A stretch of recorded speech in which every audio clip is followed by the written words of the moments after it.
Hello guys, welcome to share Bazaar. तो कुछ दर्द के कुछ आई थिंक साथी और जुड़ा लेते हैं यहाँ पे, जो हमारे साथ इस दर्द को झेलेंगे। दीपाली हैं हमारे साथ बातचीत करने के लिए अर्निंग्स पे, और कुछ अर्निंग्स यहाँ पे व्यू और लेंगे, प्रीव्यू जो मतलब दीपाली से लेंगे और कंचन से लेंगे। दीपाली से बात करते हैं पहले HUL और TVS मोटर्स पे। दीपाली, इस वक्त पूरे FMCG बास्केट का हाल काफ़ी ख़राब है। HUL क्या करेगा, और स्पेशली जो आपकी जो मुख्य लीड है TVS Motors, two wheeler space में क्या कुछ चमत्कार कर सकता है इस बार?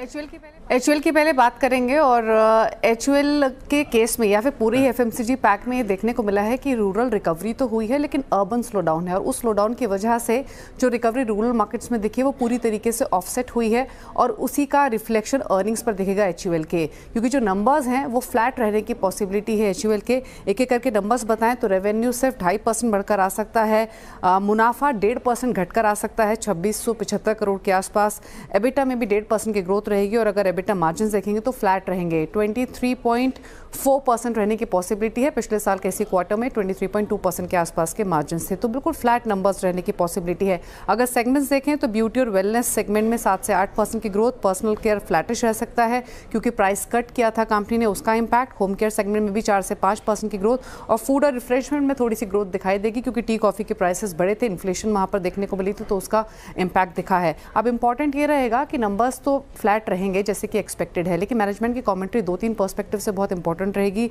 एक तो आइसक्रीम बिजनेस को लेकर उनका आउटलुक क्या आता है, demand scenario specially urban market में कितना रिकवरी है, रॉ मटेरियल प्राइसेस बढ़े हैं तो क्या फर्दर प्राइस इंक्रीज नहीं होंगे, ये सब समझना पड़ेगा मैनेजमेंट की कमेंट्री से। लेकिन इसके अलावा अगर हम TVS मोटर्स की बात करें तो नंबर्स यहाँ पर मार्जिन्स को अगर हटा दें तो बाकी सारे पैरामीटर्स पर नंबर्स अच्छे एक्सपेक्टेड हैं। नेट सेल्स 17% ग्रो हो सकती है, 9550 करोड़ रह सकता है आंकड़ा। एडजस्टेड पैट 536 करोड़ से बढ़कर 650 करोड़ रह सकते हैं, यानी 20% की ग्रोथ यहाँ भी एक्सपेक्टेड है। एबिटा में भी 11% की ग्रोथ रहेगी, 1060 करोड़ का एबिटा का फिगर रह सकता है। वहीं अगर एबिटा मार्जिन देखेंगे तो ये सीक्वेंशियल बेसिस पे तो थोड़े से डिक्लाइन हो रहे हैं, और वाई बेसिस पे बिल्कुल फ्लैट है। 11.1% के आसपास के मार्जिन एक्सपेक्टेड है TVS मोटर्स से, पिछले साल इसी क्वार्टर में 11% के आसपास के मार्जिन थे। अगर आप ओवरऑल वॉल्यूम्स देखेंगे क्वार्टर 2 के तो 15% की ग्रोथ सालाना आधार पर देखने को मिली। 3 व्हीलर वॉल्यूम्स हालांकि डिक्लाइन हुए 12% के आसपास, और उसके पीछे वजह रही कि इनके जो एक्सपोर्ट हैं वो थोड़े से लैक हुए हैं, और ओवरऑल एक्सपोर्ट में स्पेशली 3 व्हीलर सेगमेंट में जो एक्सपोर्ट्स रहे हैं वो 19% के आसपास का ड्रॉप वहाँ देखने को मिला है।